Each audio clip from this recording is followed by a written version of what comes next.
tous, j'espère que vous voulez donner gloire à Hachem. Or, nos vies ne sont pas à sa gloire. Et je parle de tous, y compris de moi.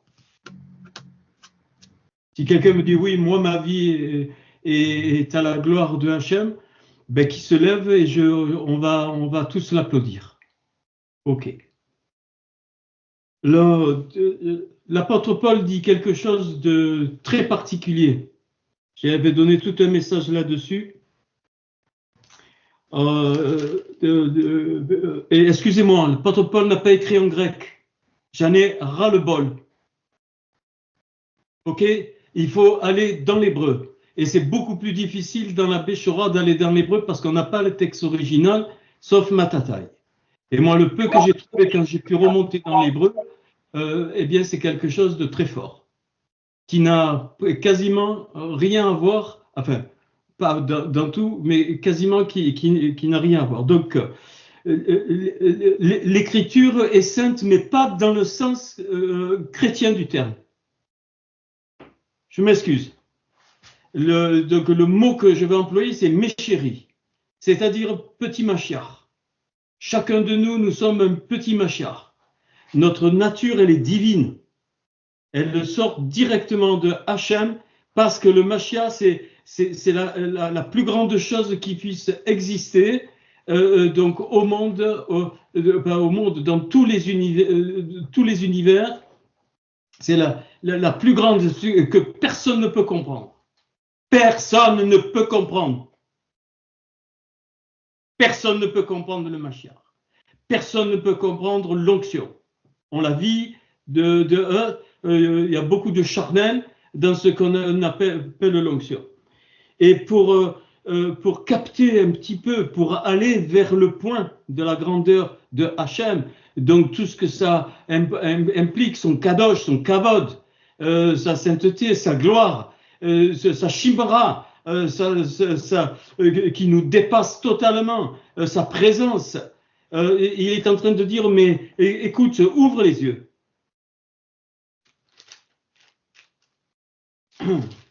Excusez-moi, vous allez dire il est excité ce soir, ben tant pis pour vous. Hein. Je voudrais vous rappeler ce texte que vous connaissez par cœur, mais qu'il faut aborder d'une façon très particulière. Je voulais commencer par autre chose.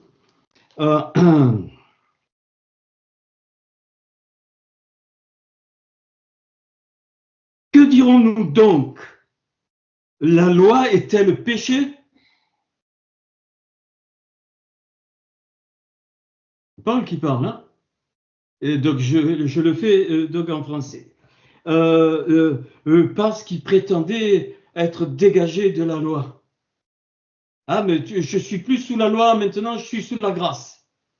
Et tout le monde est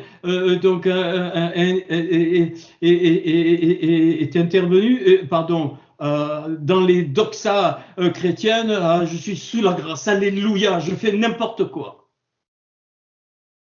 Fausse doctrine. Et au milieu de nous, je ne l'accepterai pas.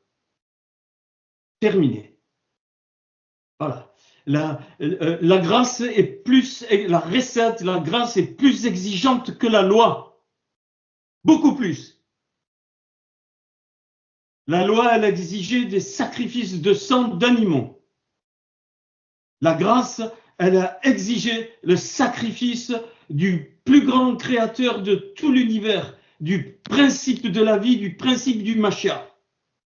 Et je le répète, si on ne comprend pas ça, on ne peut pas comprendre. Je ne parle pas de Hachem.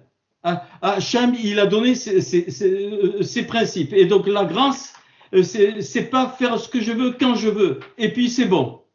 Mais la grâce non plus, c'est pas de faire des rites, c'est-à-dire de faire plein d'actions pour obtenir la grâce de Hachem. Et j'allais dire, tout est grâce sur grâce, c'est-à-dire recette. Tu ne pourrais pas tenir une seconde s'il n'y avait pas des milliards d'anges autour de toi. Tu pourrais même pas résister à une tentation. Donc ceux qui croient que par leur mérite, ils vont accéder à quoi que ce soit, c'est pas du tout ça. C'est la conséquence. La grâce est la conséquence de la loi. Et qu'est-ce que nous révèle la loi? La loi nous révèle le péché. Et c'est par la loi que j'ai connu le péché, dit Paul. Rendez compte ce qu'il dit? Ah non, c'est pas possible. La loi, les évangiles ne peuvent pas. Si, si. Et c'est pour ça que Paul, plus loin, il dit que l'aiguillon de la mort, hein, l'aiguillon de la mort, c'est la loi. Comment la loi, qui est censée me donner la vie, me donne la mort? Que dirons-nous donc? La loi est-elle péché? La Torah est-elle péché? Loin de là. Mais je n'ai connu le rata, le péché, rata, mais il y a trois formes, que par la loi. Car je n'aurais pas connu la convoitise si la loi n'avait pas dit tu ne convoiteras point. C'est pas ça dont je veux parler. Et pour aller pour tendre vers ce que nous ressentons certains dans le cœur pour la grandeur de Hachem, il faut prendre conscience. Il faut prendre conscience que ta nature profonde, elle est pécheresse. Sinon, tu serais immortel. Ça ne veut pas dire que donc tu fais n'importe quoi et que tu peux pécher. C'est pas ça du tout que je suis en train de dire. Je suis en train de dire que le Adam qui a été créé, qui a été dans le monde de la Assia et qui a chuté, à partir de là, tous les êtres humains naissent avec la nature de péché en eux jusqu'au bout de ta vie, tu l'auras. Donc, c'est pas une lutte contre le péché. C'est pas du tout ça. Les péchés sont la conséquence du péché. Mais ta nature, forcément, dans tes os, dans la moelle de tes os, il y a la nature de péché. Et donc la grâce, c'est quoi? Eh bien, la grâce, c'est que par la Torah, nous pouvons maîtriser toutes les passions qui peuvent sortir du péché. Et c'est ça, marcher dans la sainteté.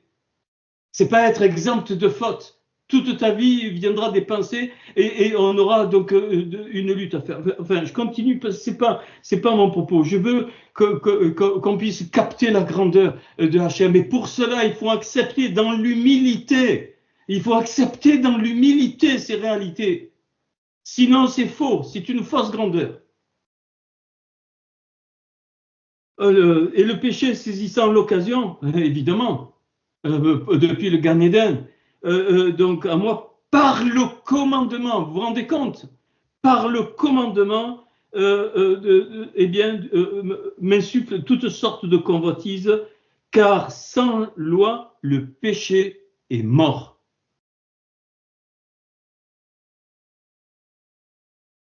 Donc la Torah est le révélateur du péché. C'est la première chose que la Torah fait. C'est pour ça que toute la Torah, que tout, même partout, du début à la fin de la Bible, eh bien, on voit quoi? Même au premier niveau, des histoires et des choses incroyables. Et pourtant, Hachem utilise des hommes et des femmes, eh bien, qui font. Parce que, qui font du n'importe quoi parfois.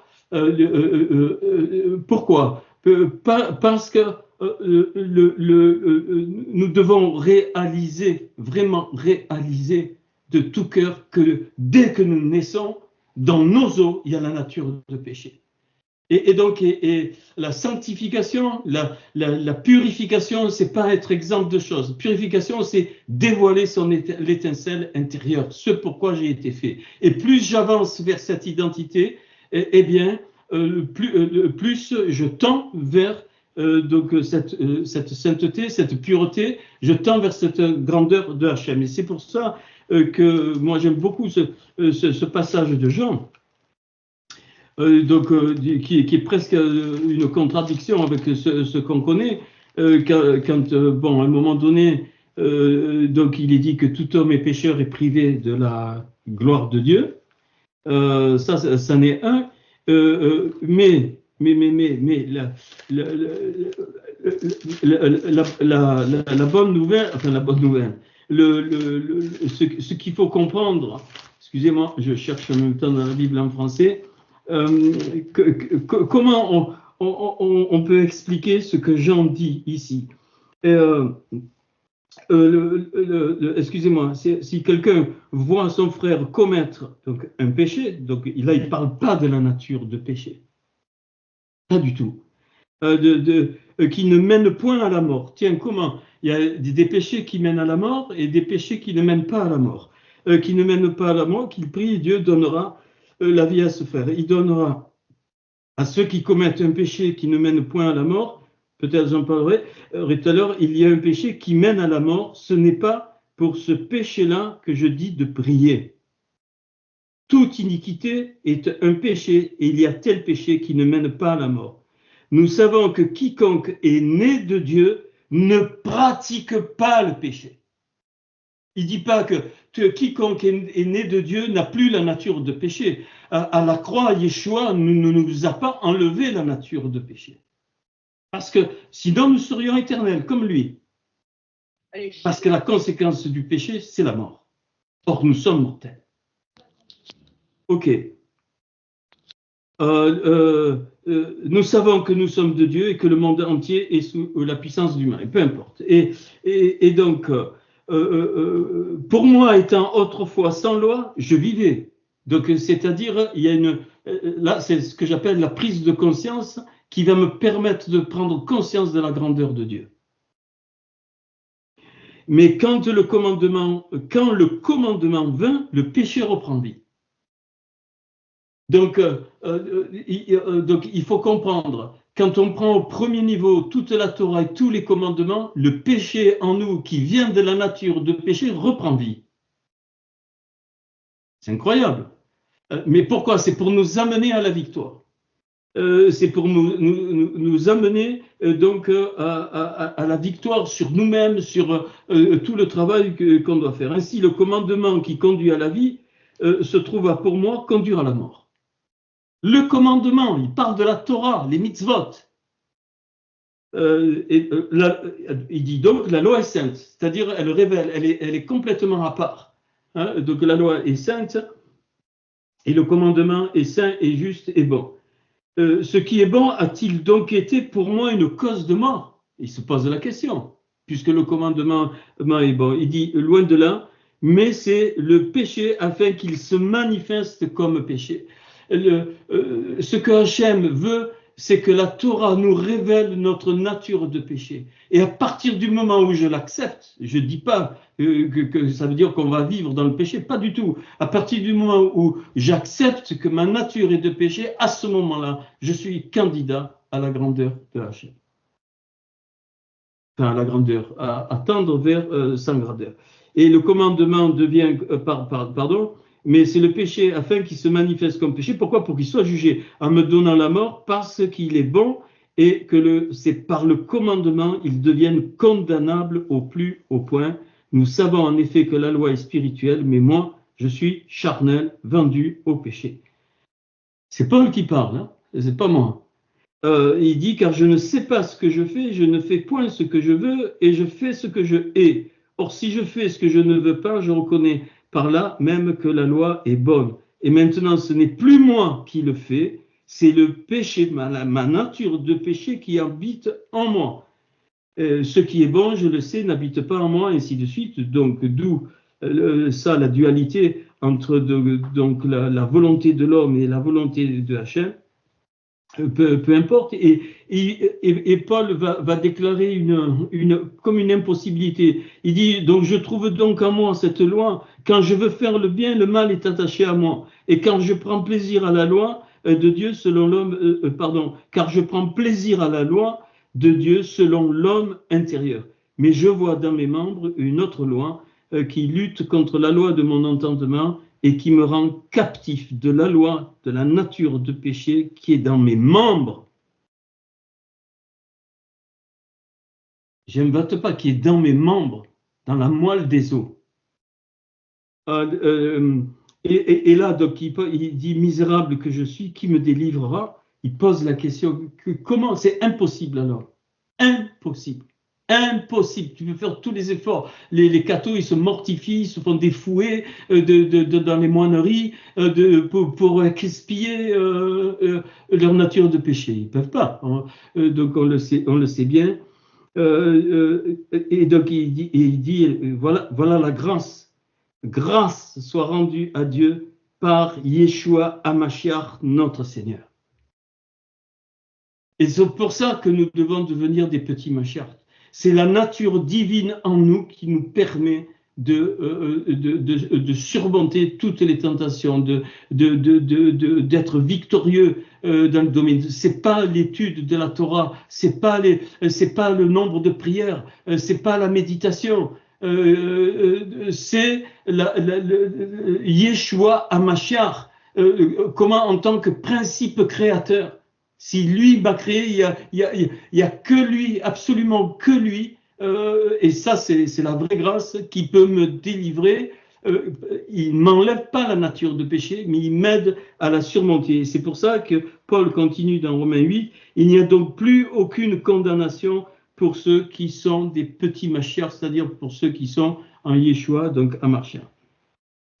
Donc en effet, la loi de l'esprit de vie en Yeshua HaMashiach m'a affranchi de la loi du péché et de la mort. Car chose impossible à la loi, donc tu peux étudier la Torah pendant toute ta vie, c'est pas ça qui te délivre du péché, car chose impossible à la loi, parce que la chair la rendait sans force, c'est le catalyseur, Dieu a condamné, et voilà pourquoi Yeshua HaMashiach donc a été condamné sur la croix pour que nous ayons accès à cette victoire sur cette nature de péché. Dieu a condamné le péché dans la chair en envoyant à cause du péché, pas à cause de nous, son propre fils dans une chair. J'ai parlé je ne vais pas reparler de ça. Ok, j'ai assez dit, je crois. Ceux qui ne l'ont pas encore entendu, on verra. Donc cette réduction du principe créateur qui est Yeshua HaMashiach, donc bien sûr c'est la plus grande partie de la divinité qui est dans ce principe.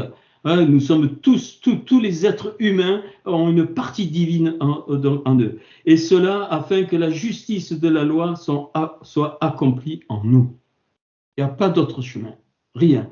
Même pas les mitzvot, même pas les efforts que tu fais. Aucun. Accompli à nous qui marchons non selon la chair, mais selon l'esprit. Et donc ceux qui vivent en effet selon la chair, donc la chair ça veut dire notre volonté, s'affectionnent aux choses de la chair, tandis que ceux qui vivent selon l'esprit s'affectionnent aux choses de l'esprit. Et l'affection de la chair, c'est la mort. Donc on connaît donc par cœur ces textes.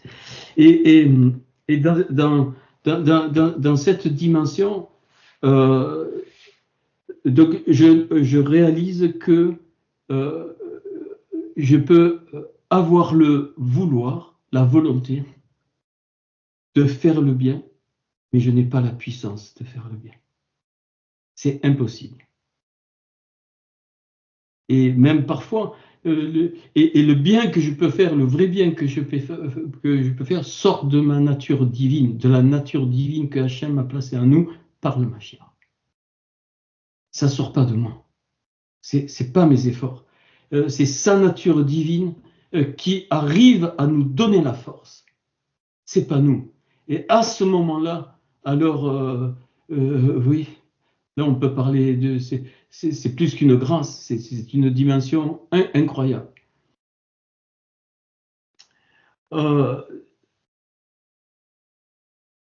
Et donc c'est en tout cas moi, c'est une clé que j'ai découvert. C'est comme il dit Paul dans Éphésiens, les choses ne peuvent pas venir de nous. Elles sont mises, on peut le prendre, hein, Éphésiens, même pour... alors, il faut que je retrouve le verset.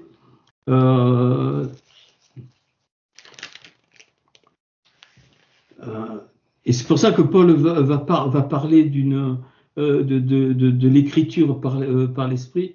Bon, je ne retrouve pas, mais vous le connaissez. Donc il dit,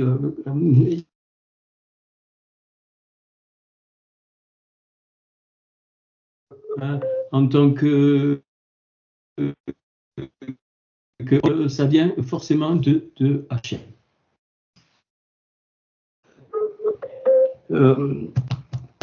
Bon, je trouve plus le passage de Éphésiens où il exprime ça, où il dit que bon, c'est, je crois, au niveau de la sagesse. Bon, je me souviens pas, je me souviens plus. Enfin, je me souviens plus. Je trouve plus le passage.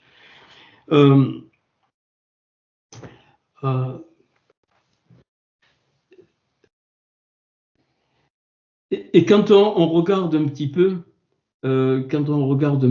bon, dans le Tanakh, pourquoi les prophètes sont des modèles, hein, vous le savez, de souffrance, ok, bon, je ne peux pas parler de ça, mais tous les prophètes sont des modèles de la vie avec Hachem.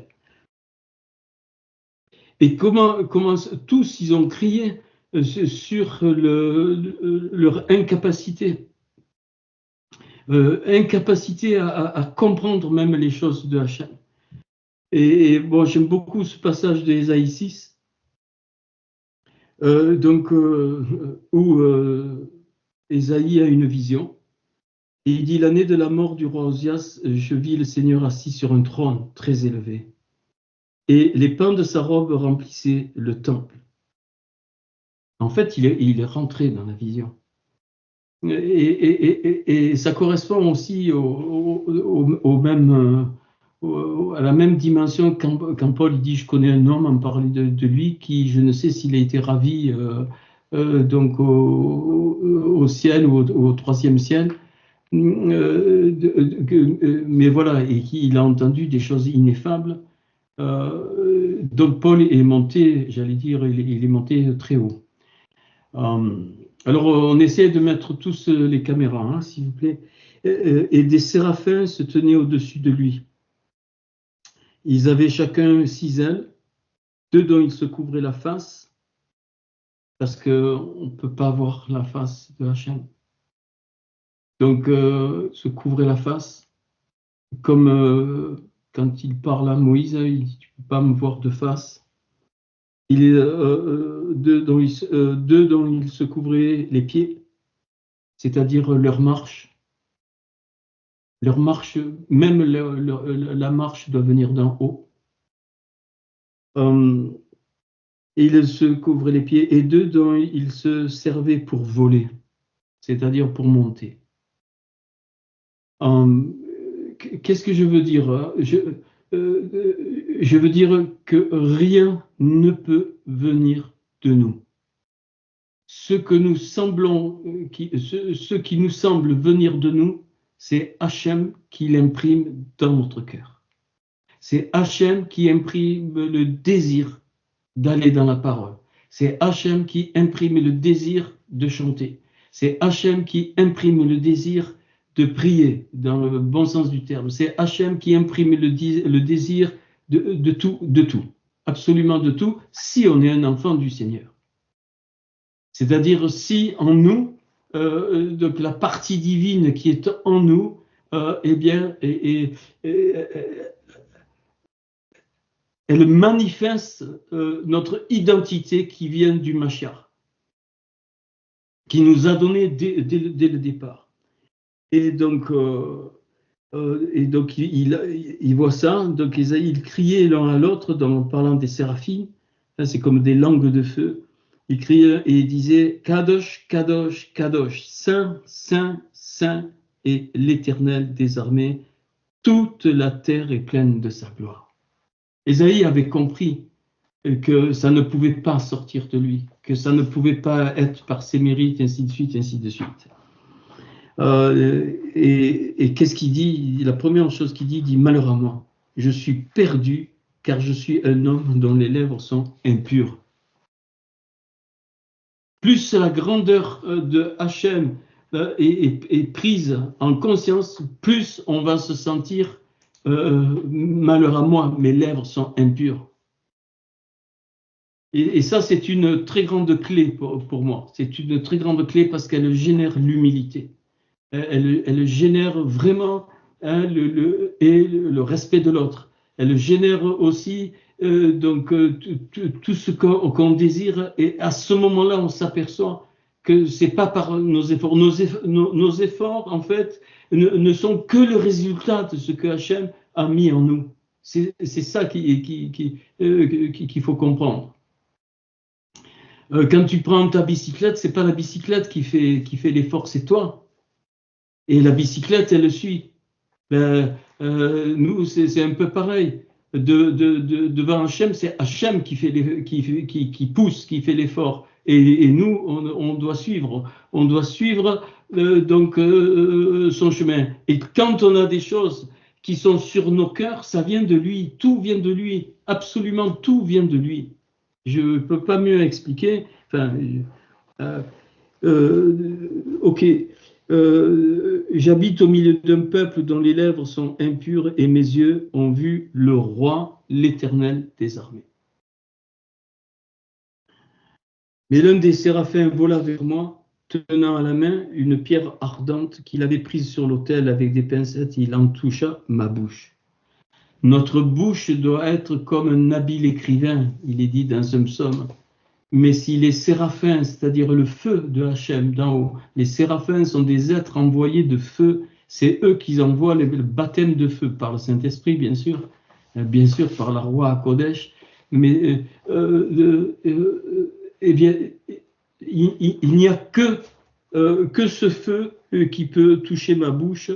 Et il dit, ceci a touché tes lèvres, ton iniquité est enlevée, ton péché est expié. Il lui dit pas parce que tu as fait des efforts, mais non.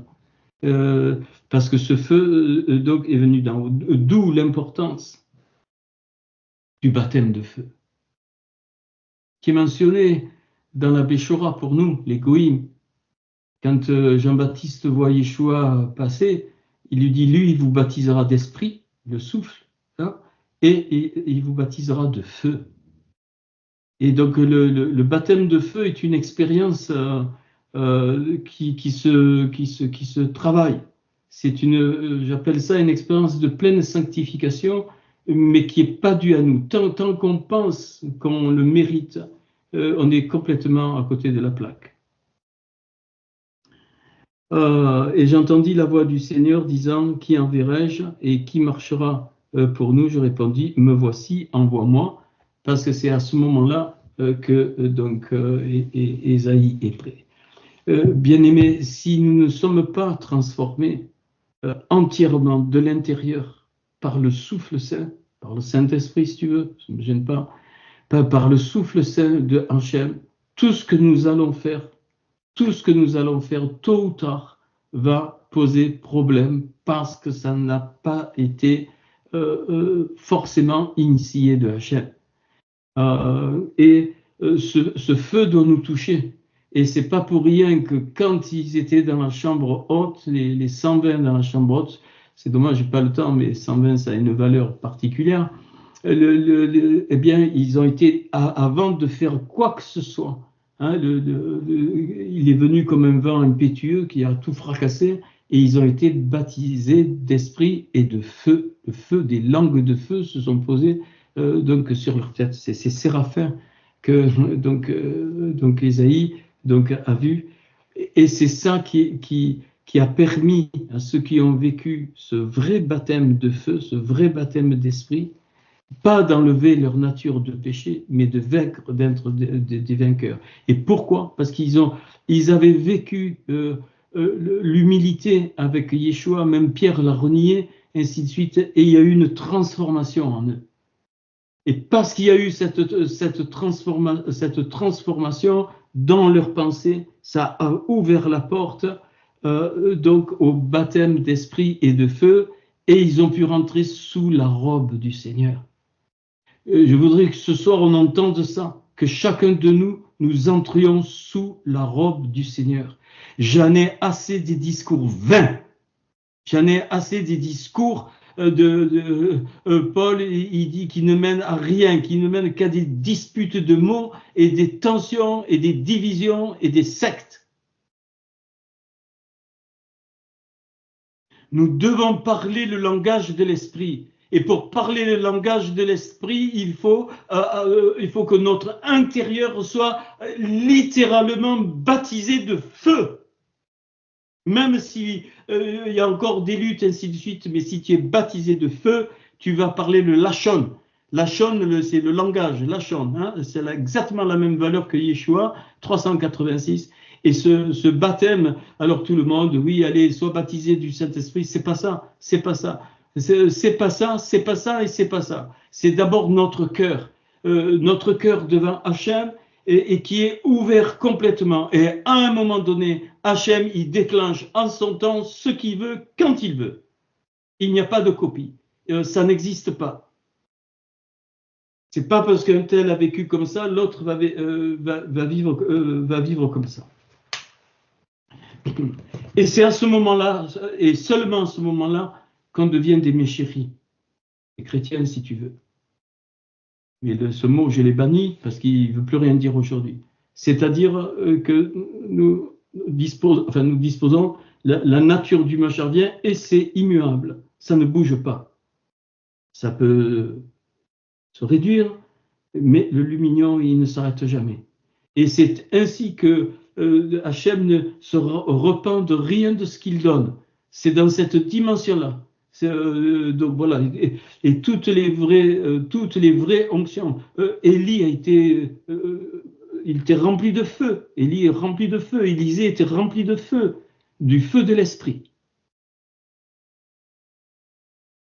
Et bien, excusez-moi, hein, je vois pas beaucoup de fracassage de notre être devant Hachem.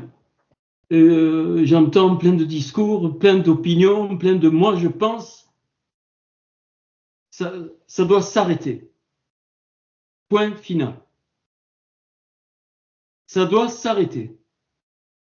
En tout cas, ceux qui veulent suivre ce cours, ça doit s'arrêter. Et s'ils ne veulent pas s'arrêter, ben, ils ne suivent plus ce cours. C'est clair. Je sais exactement ce que Hachem veut pour cette école d'intériorité. Je le sais exactement. Il n'y a pas besoin d'aller prier, chercher, je sais exactement. Hein, aller dans les nations, établir la Torah, la Béchora, chacun dans notre identité, chacun à sa place, sans prétention de ministère. Moi j'ai ci, moi j'ai là, moi je parle en langue, moi je guéris les malades, ainsi de suite, ainsi de suite. Ça c'est toute la conséquence du baptême de feu. C'est quand ils ont été baptisés de feu que tout s'est passé après. Relis le livre des Actes. Pierre, il a la vision, il va chez Corneille, il ne le connaît pas. Il est dit que le Saint-Esprit est descendu et que même les païens se sont mis à parler à d'autres langues. Aujourd'hui, on dirait, oh là là, c'est démoniaque. Tu ne fais pas partie du clan, donc non, c'est pas possible. Mais tu rigoles ou quoi? Mais j'ai vécu des expériences incroyables avec des gens qui, soi-disant, ne connaissaient pas le Seigneur. Regardez le livre des actes, ce n'est que les actes de feu, de l'Esprit de Dieu. Pierre, il jetait ses mouchoirs, les malades étaient guéris, il ressuscite des morts. Mais parce qu'il avait compris sa nature de péché, sa nature profonde. Il prétendait pas obtenir toutes les choses par les efforts, ainsi de suite. Et les efforts n'étaient que la conséquence de son baptême de feu. Chemin de Damchaké, le chemin de Damas, le sac du sang. Il a été immergé dans le sang de Yeshua, dans l'énergie des lettres. Et je crois qu'on est encore trop empreint trop empreint de ce christianisme, hein, de ce faux christianisme. Hein, bon, j'en ai un petit peu parlé, mais ça ne veut pas dire qu'il faut tout jeter. Il y a eu des choses au cours de l'histoire qui étaient de Hachem, toutes. Hein, tous les mouvements, il y a plein de choses, et chaque fois, l'homme en fait des doxas, des doctrines. Je vous en cite, que quand les protestants sont arrivés, face au fatras de la superstition qu'il y avait dans l'Église catholique, face à toutes les choses, il y a eu un renouveau de la parole. il y a eu un renouveau du retour de la parole, d'où les chers dans les églises protestantes. Après, plus tard, donc, il y a eu les orthodoxes, puis plus tard, il y a eu les évangéliques, les pentecôtistes, ainsi de suite. Mais si vous voyez chaque fois, aujourd'hui, qu'est-ce qui reste du protestantisme? Eh bien, oui, il reste la lettre qui tue, parce que la vie est partie. Pourquoi? Parce que la parole, elle est vivante, personne ne peut l'attraper. Moi, j'aime beaucoup quand Yeshua il dit l'homme né de l'esprit, tu peux pas le choper, tu peux pas l'attraper, il sait pas d'où il vient ni où il va. Relis Jean 3. Tu sais pas ni d'où il vient ni où il va. Hein, il est comme le vent. Et c'est ça que j'aimerais. Ça ne veut pas dire qu'on fait n'importe quoi. Ça veut dire que quand la nuée s'arrête, on s'arrête. Quand la nuée repart, on repart. C'est pas nous qui décidons. Et Hachem loin des hommes pour ça. Ça ne veut pas dire qu'il faut obéir. Vous savez, moi j'entends des choses, j'obéis pas à l'homme, j'obéis qu'à Dieu. L'Esprit de Dieu passe par les hommes, excusez-moi, hein, sans exception. Voilà, j'obéis pas aux hommes, j'obéis qu'à Dieu. Bien sûr, on ne doit pas idolâtrer un homme, c'est normal, ça il faut rectifier. Hein, c'est Hachem dans notre cœur en priorité, en premier, lui et lui seul. Mais Hachem utilise des hommes, et il t'utilise, il veut t'utiliser. Alors, si pour certains ces cours sont encore donc un gavage d'informations, vous perdez votre temps. Si vous voulez perdre votre temps, vous perdez votre temps parce que voilà, on avancera vers la volonté de Hachem. Je ne sais pas si je vais finir. Peut-être on va passer toute la nuit, j'en sais rien. Et le psaume, je vous invite à lire le psaume 45 en français. C'est pas un problème, sauf ceux qui veulent aller dans le mot à mot, dans l'hébreu. 45, donc Adam, c'est la valeur de Adam. Hein. Donc, il dit des paroles pleines de charme bouillonnent, brûlent dans mon cœur, brûlent. Je dis, mon œuvre est pour le roi. Mon œuvre est pour le roi. Que ma langue soit comme la plume, alors en hébreu c'est comme un burin qui marque la pierre. Comme un burin qui marque la pierre. Tu es le plus beau des fils de l'homme. Tu es le plus beau des fils de l'homme. Là, il parle du Mashiach. La grâce est répandue sur tes lèvres, c'est pourquoi Dieu t'a béni pour toujours.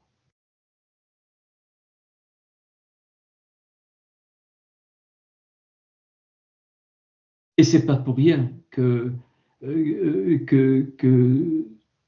beaucoup attendent, Paul attendait que ses frères juifs reconnaissent le Mashiach.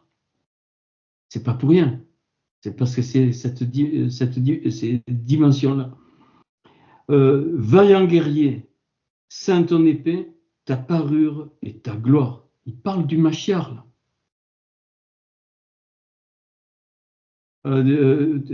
Sois vainqueur, monte sur ton char, défends la vérité, la douceur et la justice, et que ta droite se signale par de merveilleux exploits. Ça me fait penser au passage d'Apocalypse, quand il va revenir, et je crois qu'on est plus proche que ce qu'on croit. Et j'ai parlé de nous, voyons, on voit le temps de la fin comme un événement d'un coup qui va venir à une certaine date, mais c'est pas ça. Hein, le Yom, l'époque, c'est une préparation. Nous sommes en préparation. Ce temps de la fin, c'est pas un événement ponctuel. Ce temps de la fin, il est là. Donc il est là. Et de plus en plus, il y a vierge sage et vierge folle. Très clair. Très clair, mais ça ne nous appartient pas. C'est comme livrer le bon grain. Tu laisses, c'est pas à toi à faire le tri, c'est Hachem, c'est le maître qui va faire le tri. Mais ça se voit. je veux dire, partout, tout éclate dans le sens général du terme. Même au milieu des politiques, même, tout éclate. Voilà. Toutes les valeurs sont dégagées. On appelle le mal bien, le bien mal. Ça, on ne peut pas le nier. Aujourd'hui, si tu n'es pas homosexuel, tu es anormal. Enfin, presque. Hein. J'exagère peut-être parce qu'il y en a encore qui transportent des valeurs. Donc, je parle de ça. Mais alors, je voudrais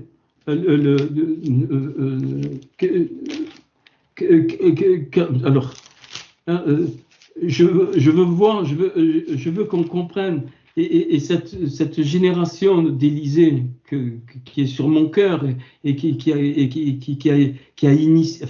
été à l'origine de cette école d'intériorité, comprennent, enfin pas comprennent, acceptent cette mutation, cette façon cette transformation dans la pensée pour comprendre ces choses. Puis je vis le ciel ouvert, alors tout le monde voit l'image, mais allez au-delà. Puis je vis le ciel ouvert et voici paru un cheval blanc. Je pense pas que c'est pas un cheval, ça il parlait de la puissance là, hein, cheval sous. Donc sous, c'est la puissance qui libérait. Celui qui le montait s'appelle donc fidèle et véritable, c'est-à-dire donc Emouna et Emet. Donc ce qui était à l'origine, fidèle et vérité, la Emouna et le Emet remplis de lumière, que le Mashiach transporte, parce que ça lui a été donné, pour le communiquer. Et il juge et combat avec justice, ses yeux étaient comme une flamme de feu. Dans ces temps, bien-aimés, bon, je vais dire à la façon chrétienne, si nous ne sommes pas immergés dans le feu de l'Esprit Saint, rien ne marchera. Rien. Ça a pu marcher pendant quelque temps. Rien. C'est parce que les temps sont très proches. Les temps sont très proches. Si ce feu n'est pas en nous, ça continuera, division sur division, secte sur secte, discours inutile sur discours inutile, égoïsme, le paresse, tout ce que tu veux, mais tout ce que tu veux, tout ce que Paul dénonce, profit, parasite. L'assistance sociale, l'assistance médicale, ainsi de suite. Bon, je divague. Même les nations sont touchées. Où vous avez vu ça, le minimum vital, le RSA, comme l'argent, où c'est ça? Où c'est ça? C'est pas dans la parole de Hachem, c'est pas vrai. Hachem donnait à chacun la manne dont il avait besoin. Ce que je veux dire, c'est que Hachem veut préparer comme une nouvelle civilisation, mais cachée. Ce que j'appelle la génération d'Élysée, qui a d'autres valeurs, qui a d'autres normes, et qui va montrer que le désert peut refleurir, que ces lois là sont supérieures à celles que le monde veut inculquer. Alors, je ne suis pas en train de dire donc il faut tout laisser vivre en communauté, c'est pas ça du tout dans ma pensée, c'est l'état d'esprit en nous. Et tous les problèmes au milieu de nous viennent de là. Pourquoi? C'est l'orgueil. Toutes les disputes viennent de l'orgueil, dit l'abbé Chora. Toutes, sans exception. Ah. Et donc, il va falloir massacrer ça. Moi, je veux plus de disputes au milieu de nous. Et je veux plus de discours inutiles. Ça marchera comme le Seigneur veut. Et moi, je sais ce que Hachem a mis sur moi par rapport à sa volonté.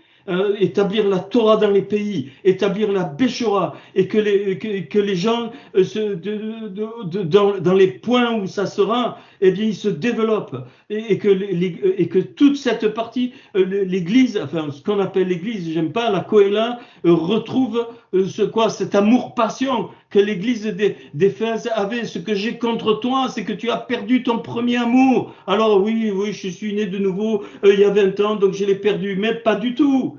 Mais pas du tout. C'est que tu n'es plus passionné. Tu n'es plus passionné. Hachem cherche des passionnés de lui. Il est canin, il est jaloux, la cannelle. Oui, c'est un des parfums dans le Cantique des Cantiques, où partout tu le rencontres, la cannelle, c'est l'amour-passion. Avant toute œuvre, avant toute chose, avant tout discours. Je veux des passionnés. Et rappelle-toi Éphèse, et puis la fin, l'Odyssée, vous savez ce que ça veut dire là aussi, l'Aucadia. L'Aucadia en hébreu, c'est le vomi. Je te vomirai, vomi, ça veut dire, je te vomirai de ma bouche parce que tu es tiède, que tu dis, vaut mieux être froid. Mais vraiment, Hachem préfère des païens qui connaissent absolument rien du tout parce qu'ils sont malléables, que des gens à moitié tièdes. Un coup c'est oui, un coup c'est non, je sais pas, puis je vais prendre un petit peu, et puis ça me dérange, ainsi de suite. Et excusez-moi, je descends bas, mais on va remonter pour faire comprendre que 2 heures par semaine le mercredi, il faut le mettre vraiment à part, et que les autres choses passent après quand on peut les faire passer après, sauf s'il y a un mort, sauf s'il y a quelqu'un à l'hôpital ou je sais pas quoi, ou sauf s'il y a une impossibilité. Eh bien, rien que ça. Eh bien, si tu... il y a un verset, excusez-moi, c'est un message très particulier ce soir. Il y a un verset qui dit, écoute, si tu n'arrives pas à marcher avec les piétons, comment tu vas faire quand il faudra courir avec les chevaux? Et là, ici, dans ce texte d'Apocalypse, il faudra courir avec les chevaux. Tu crois que tu crois que le Mashiach va attendre? Non, non, non, non. C'est sa robe, elle va passer comme ça. Et ceux qui sont dessous, appelons-les les vierges sages, sages, les vierges sages vont être entraînés par le vent de la robe. Reste sous la robe de Yeshua, comme la robe du sacrificateur, cette robe de gloire qui t'appartient pas, ne la touche pas, mais reste dessous. Ses yeux étaient comme une flamme de feu. Sur sa tête, c'était plusieurs diadèmes. Les diadèmes, c'est nous, c'est toute sa Kohéla, tout son peuple, c'est ses diadèmes. Il les a mis sur sa tête, c'est pour ça qu'on aura des couronnes, qu'on rejettera à ses pieds, mais pas comme on est là, on sera transformé, on aura un corps glorieux. Là, oui, enfin, je pars loin, étaient plusieurs diadèmes et il avait un nom. Alors là, j'aime un nom, un Shem qui est Kitouv, c'est-à-dire comme les Kitouvim écrits que personne ne connaît. Personne, personne, personne, ni toi, ni moi, personne. On ne peut vivre que ce que le Mashiach fait couler de notre identité, mais on ne le connaît pas.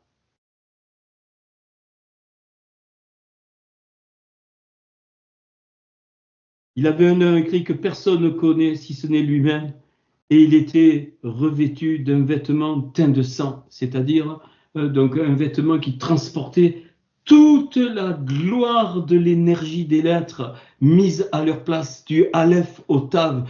Tout est réparé sur ce manteau. C'est ça qui va descendre. Mais ça se fait dans le temps. C'est pas un événement comme ça, on va voir d'un coup le Seigneur sur le cheval blanc. Non. Et c'est en train de se faire, bien aimé. Je n'ai pas dit qu'on était au bout, c'est dans le temps. Et je pense que c'est pour ça qu'il y a beaucoup de luttes, il y a beaucoup de combats. Je commence petitement à comprendre certaines épreuves. Et bien sûr que vous croyez qu'il y en a un qui va dormir? Pas du tout, hein. Mais Hachem, il lui dit, OK, je te livre, mais tu ne touches pas à sa vie. C'est ce qu'il dit pour chacun de nous. Tu ne touches pas à leur vie. C'est mes perles, c'est mes prunes, c'est mes prunelles. Ishon, c'est tous des petits hommes. Ishon, la pupille, c'est Ishon, c'est le même mot que petit homme. C'est trop beau l'hébreu. Petit homme. Tu es une petite femme, un petit homme. Oui, ta nature est de péché depuis la chute. Oui, mais Hachem, il le sait. Mais la grandeur de Hachem peut se révéler parce que le feu de la passion est dans ton cœur. Et qui viennent de quoi? Ni de toi, ni de moi, ni de personne, ni de quelqu'un, qui vient directement d'en haut et qui descend sur quoi? Sur tout son peuple. Et son nom est Davar Elohim. parole de Dieu, parole conceptuelle, parce qu'il a été équipé pour tout créer. Et les armées qui sont dans le ciel le suivaient sur des chevaux blancs, revêtus d'un fin lin blanc pur. Le fin lin, c'est toutes les œuvres préparées d'avance qui sont sur toi, qui descendent au fur et à mesure dans le temps. Pas les œuvres que toi, tu as préparées, que lui a préparées et qui révèlent au fur et à mesure. Et de sa bouche sortait une épée aiguë pour frapper les nations. Voilà, on participera à ça. Enfin, ça, c'est ce roi-là. C'est ce roi-là de 45, le Adam parfait. Hein, entre guillemets, il n'y en a qu'un, hein, c'est le Mashiach. Donc il les pètera avec une verge de fer, il foulera la cuve du vin de l'ardente colère du Dieu Tout-Puissant. Je vais assez vite parce que... Et il avait sur son vêtement et sur sa cuisse un nom et un schème qui t'ouvre, écrit Roi des rois, Meler Amélérim, Roi des rois. Pas les rois de la terre, on s'en fout totalement des rois, hein, des rois dans les mondes, roi des rois, parce que c'est lui qui a tout, il lui a été donné, c'était sa mission, c'est son identité, hein, d'avoir tout créé. C'était donc il n'y a pas plus grand évidemment, personne ne peut se comparer. Alors, je voudrais, c'est une parenthèse. Et je vis un ange qui se tenait dans le soleil, il criait d'une voix forte. Venez, rassemblez-vous pour le grand festin de Dieu, afin de manger la chair des rois, la chair des chefs militaires, la chair des puissants, la chair des chevaux, de ceux qui montent, la chair de tous, libres, esclaves, petits et grands. Écoutez ça. Et je vis la bête, les rois de la terre et leur armée rassemblés pour faire la guerre à celui qui était assis sur le cheval, à son armée. Comment ils ont cette révélation. Et, on va dire, ils le voient, et comment ils peuvent lui faire la guerre? C'est impossible. Si tu tombes capoute en voyant ça. C'est parce que, eh bien, là, ça a été, comment on dit, toute la pensée a été infiltrée pour faire arriver beaucoup de personnes, beaucoup dans l'humanité à penser qu'il ne peut pas être le Mashiach. Et donc il lutte contre lui, croyant bien faire. Et donc je ne veux pas prononcer pour ne pas avoir des problèmes sur la chaîne, mais tout,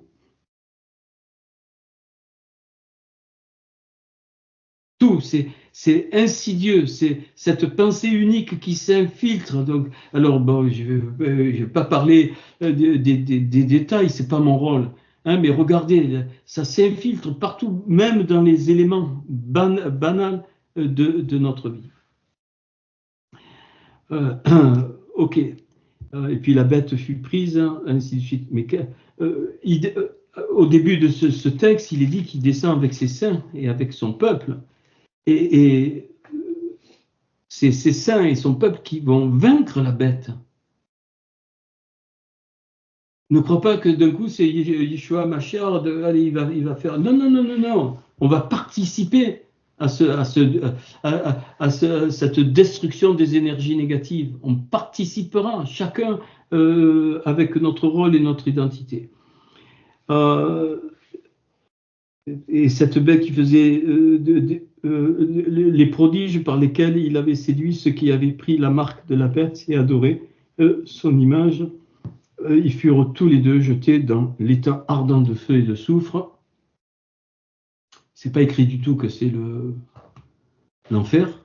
Moi, enfer n'existe pas. En tout cas, dans la Torah, il n'existe pas. Ça, c'est pas l'enfer. L'état de feu, c'est un endroit très, très, très mystérieux. Mais en tout cas, toutes ces énergies négatives seront brûlées. Comme nous, on est immergé du feu de l'esprit, de ce feu-là, eux, ils seront immergés dans un feu destructeur.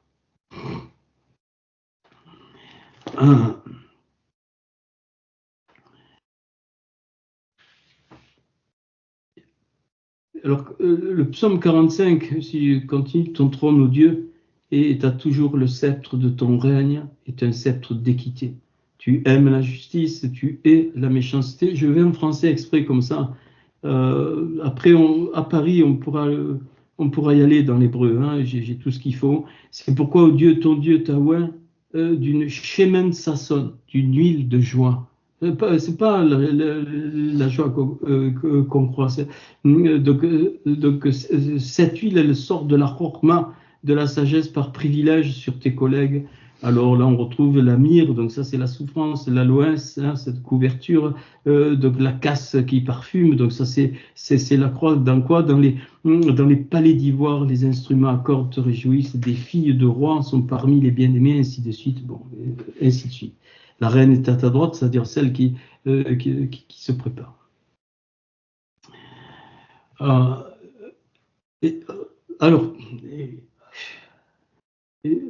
je crois que je vais présenter juste une vue synoptique. Je ne vais pas expliquer parce qu'il faut 3-4 cours de ce que je vais présenter. Et ça, c'est révéler cette dimension donc, du roi des rois, donc, est révélée par la Ménorah.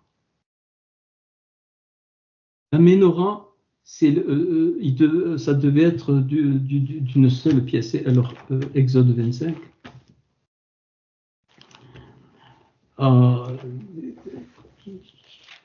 C'est pas deux messages différents, hein, c'est le même. Hein. Donc, Exode 25. Exode 25, pardon, je suis à Genèse 25. Bon, il faudrait mieux. Bon, Exode 25. C'est bien les traductions, bon, il en faut, mais je préfère l'hébreu.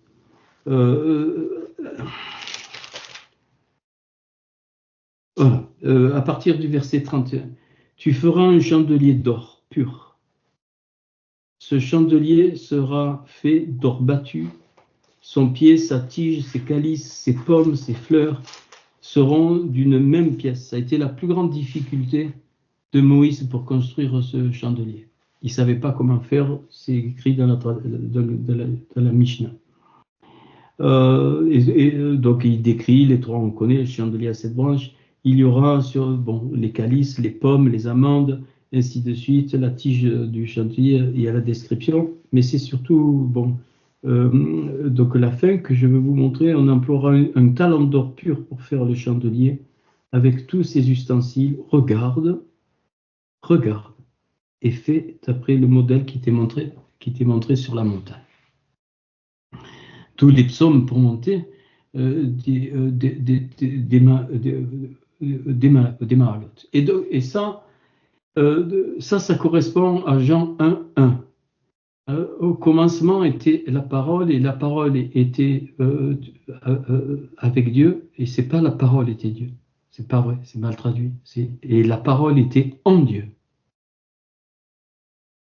Je l'ai montré plusieurs fois.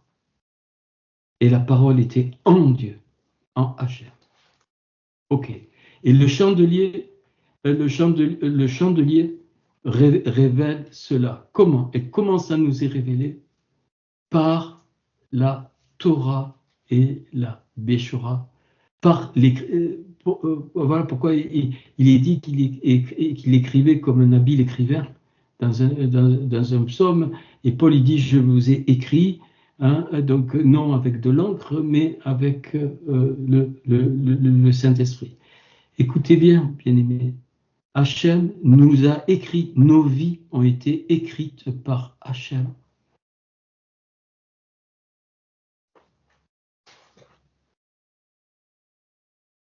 Sur la paroi de son cœur. Et nous sommes l'image de ce que lui a écrit sur la paroi de son cœur. Et chaque morceau, nous sommes tous un morceau de son cœur qui est descendu, attaché à la partie vide maintenant de son cœur. Et la nouvelle naissance, c'est la reconnexion de cette partie qui est ici sur la terre avec la partie vide de son cœur. C'est magnifique. Et donc, pour moi, c'est ça, l'étincelle. Et Et c'est pour ça que, d'où je sors ça, Ecclésiaste, bon, j'avais des... bon, je ne peux pas tout faire. Ecclésiaste, quand le cordon d'argent se détache, c'est quoi? C'est que, eh bien, toute la partie divine qui est en toi, là sur terre, donc ce Méchéri, ce petit Machar, ce chrétien, eh bien, va recombler le cœur du Père, le vide qui a été fait, parce qu'il a pris le risque de nous lâcher sur cette terre pour le réparer. Tu es dans la parole. Ton nom que tu ne connais pas est incrusté dans les lettres hébraïques de la parole.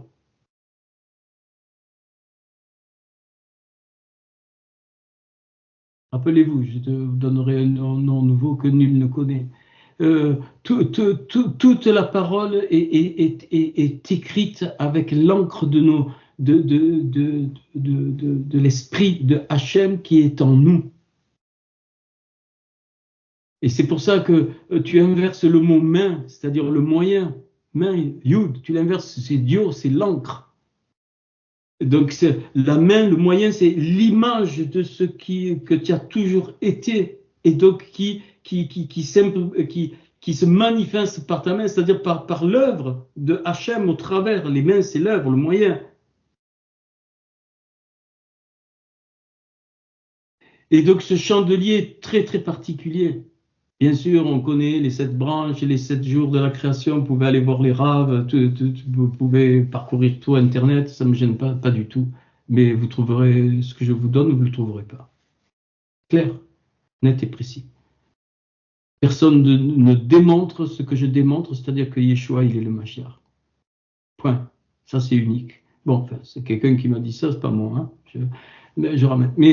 Et donc, cette menorah, elle est très particulière. Alors, les 5 livres de la Torah ont tous un premier verset.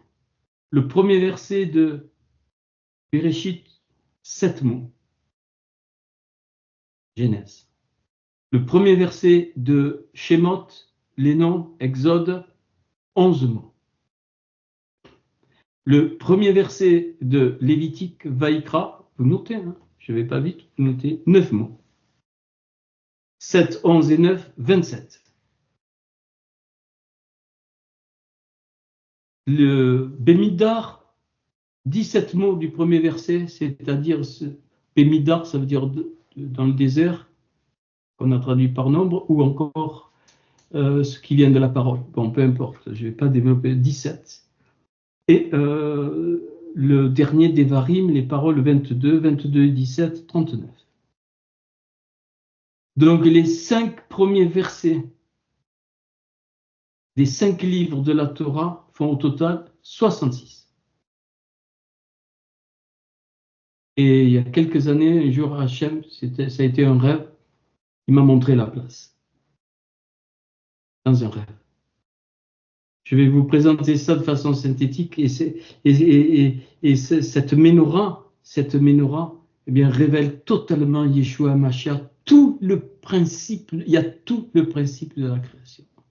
Après, peut-être j'ai fait des fautes, mais peu importe, c'est pas les fautes. J'espère pouvoir à Paris donner quelques détails sur ce que je vais vous montrer. Maintenant. La chose à savoir, c'est que quand celui qui allumait les flammes de la menorah il était interdit d'allumer les flammes de la menorah par le bas. Donc il y avait une espèce d'escabeau, d'escalier, il fallait qu'il monte et le souverain sacrificateur allumait toujours les flammes du chandelier par le haut. Ce qui veut dire que le feu que nous transportons ne peut venir que d'en haut. Tout feu qui vient d'en bas est un feu étranger. Donc tout vient de lui. Absolument tout. Tout d'en haut. Tout. Nos prières, nos chansons, tout. Il y en a qui parlent, mais il faut comprendre. Et donc ça, c'est une autre façon de voir, de penser, et donc une ouverture de cœur pour cette transformation. Donc il y a 66 éléments qui constituent le chandelier. Et donc 66 livres, 39 livres du Tanakh, 27 livres de la Béchora.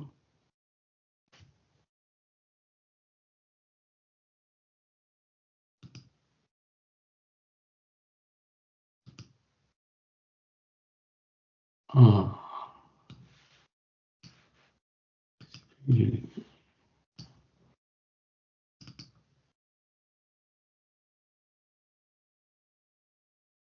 Voilà, vous me dites si vous ne voyez pas mon partage d'écran.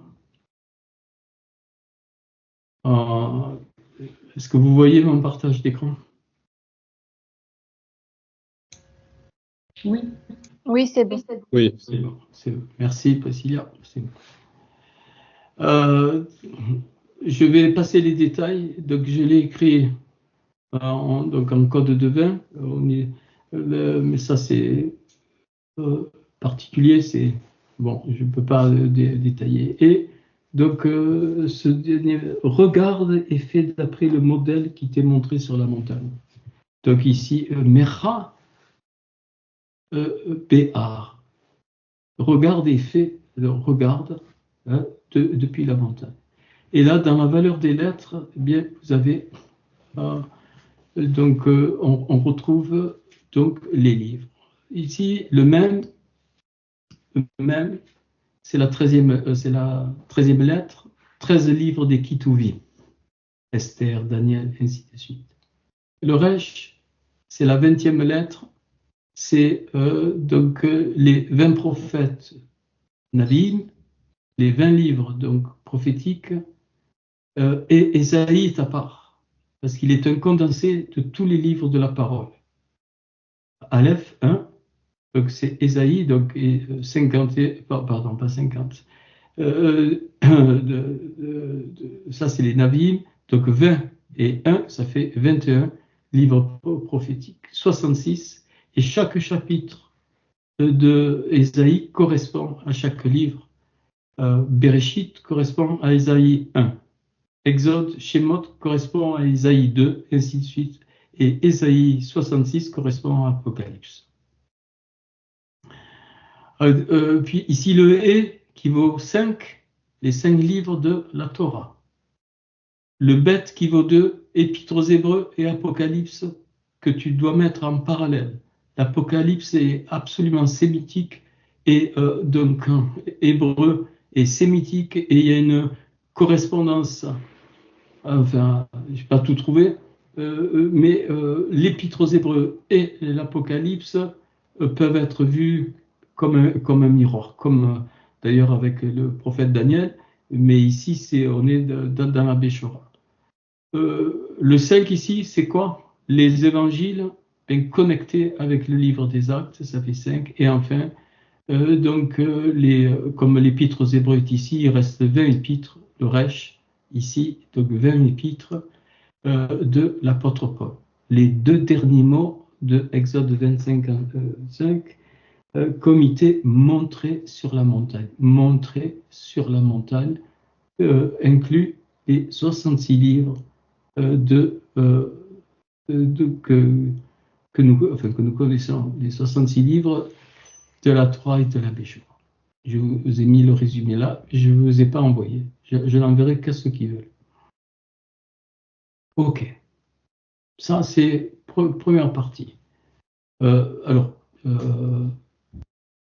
juste pour vous montrer. Maintenant, on va replacer ça dans le chandelier. Je vous montre la synopsis. Le chandelier à 7 branches, ici. Je vais parler après. Et au-dessus, ça m'a été montré lors d'un rêve. Bien au-dessus du chandelier, donc les flammes qui montent. Ici, tu as les 7 séphirotes du bas. C'est-à-dire que la Keter, la Horma et la Bina ne sont pas accessibles. Donc, dans le schéma, eh bien, la Netstar, qui est la victoire, est symétrique avec la Hod, la splendeur. La Resed, la grâce, est symétrique avec la Gvura, c'est-à-dire la grâce avec la rigueur. La sagesse, Rorma, est symétrique avec la Bina, et donc au milieu, donc la Keter. Ok. Eh bien, ça descend sur les 7. Et alors, au centre, Bereshit, la Genèse, à droite, Shemot, l'Exode, symétrique, ça marche comme ça. Hein. Donc, Vaïkra, Lévitique, tu reviens ici. Donc, Bémidar dans le désert avec Devarim. Il a manqué 2. Hein. Facile, hein. C'est presque normal. Matataï, Matthieu, Yohanan, Jean, qui brille. Ces livres brillent, montent. Ok. Et donc, je ne vais pas détailler, je ne peux pas. Tous les livres qui donnent des flammes ici, eh bien, le centre, ça c'est l'axe central, les psaumes. Les psaumes sont très particuliers, c'est comme une Torah écrite, psaumes. Et puis il y a donc Ecclésias, c'est les Ketuvim, Ecclésias, Proverbes, Cantique des Cantiques, Job. J'expliquerai certainement à Paris pourquoi ils sont placés comme ça. Ruth qui veut dire ami, l'amitié, donc, et Esther, donc la femme, la reine. Ok. Ça, c'est les calices, je ne vous détaille pas les calices, les fleurs d'amandier, ils sont en nombre, le nombre que j'ai donné tout à l'heure, on les retrouve. Et puis, alors ça, dans les livres dit prophétique, ben, le centre, c'est Josué, quand ils sont sortis, quand ils sont rentrés dans le lieu promis. Et donc, Shmuel 1, Shmuel 2, désiré, la volonté de Hachem, puis donc roi 1 donc, et roi 2. Et puis, donc, on descend sur l'axe central, eh bien, on va trouver, eh bien, quoi? Les 3 grands prophètes, Ésaïe, ici. Ne regardez pas ça, c'est date, c'est la connaissance, c'est autre chose ici. Donc, en jaune, donc Jérémie, donc Ézéchiel, les 3 grands prophètes. Le premier, connaissance. Le deuxième, Tiferet, c'est la beauté, l'esthétique. Donc, et le troisième, donc Yesod, le fondement, ou donc le secret. Ézéchiel, c'est le prophète, donc le plus secret. Puis, ça a été après. Et j'ai dit, mais il reste des petits prophètes, et je vous dirai pourquoi plus tard, je les ai placés comme ça. 3 ici, 3 symétriques, Abdias, Osée, donc en français, Malachi, Zacharie, Nahum, Amos, puis ça passe à 2, ça c'est les triangles, Sophonie, Jonas, Habakkuk, Agé, c'est leur nom, hein. C'est leur signification qui me les a fait placer comme ça, Michée, donc, et Joël.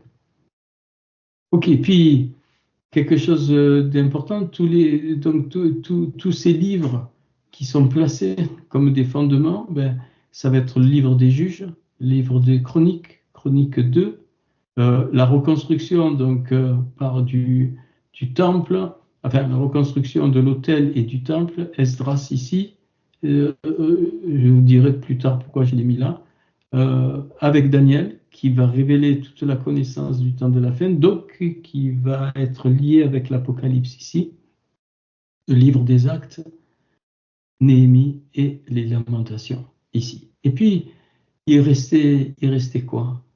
Tu dis, mais il restait... J'ai dit, mais qu'est-ce qui reste? Les 21 épîtres de Paul? Eh bien, elles se placent toutes seules ici. 3 fondamentales pour les Juifs hébreux, pour les Goïms romains, les Latins, Et puis pour l'intelligence, Sem, Ram et Japhet, hein, c'est les trois, voilà. C'est, les trois fils de Noé qui représentent ça, eh bien, Éphésiens. Et là, donc, tu as la ligne des Grecs, tu as la ligne des Latins, et tu as la ligne des Juifs. Jean 1, Jean 2, Jean 3, ben, c'est hébraïque.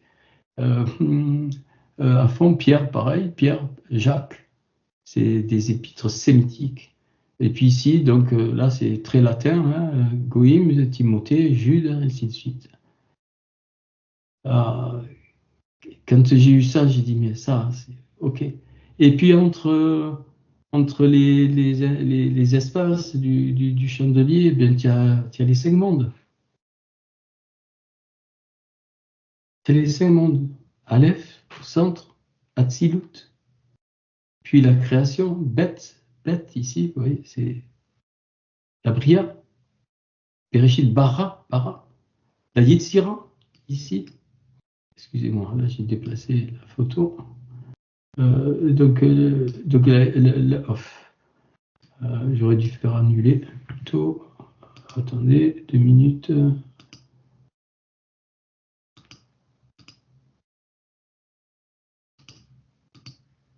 Voilà. Ok, bon, je vais très vite. Je vais vous donner juste un regard. Euh,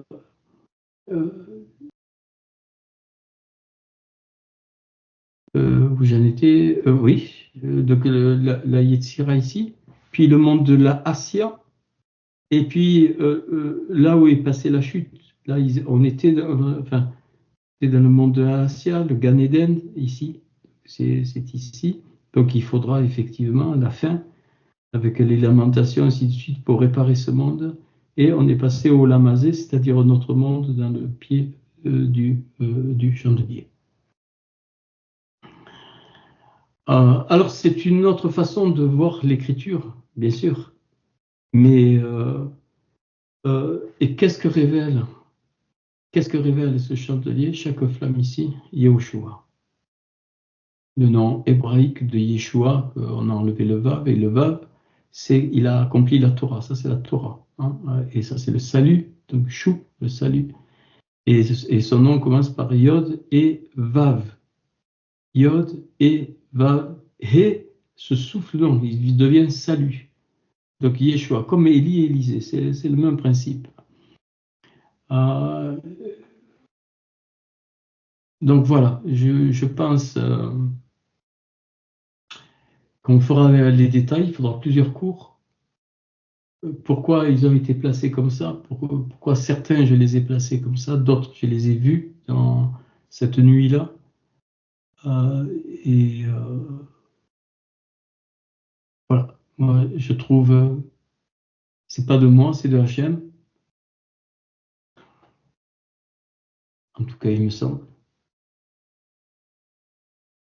Alors, tout ce qu'on peut prétendre ou autre, enfin, ainsi de suite, devient très petit.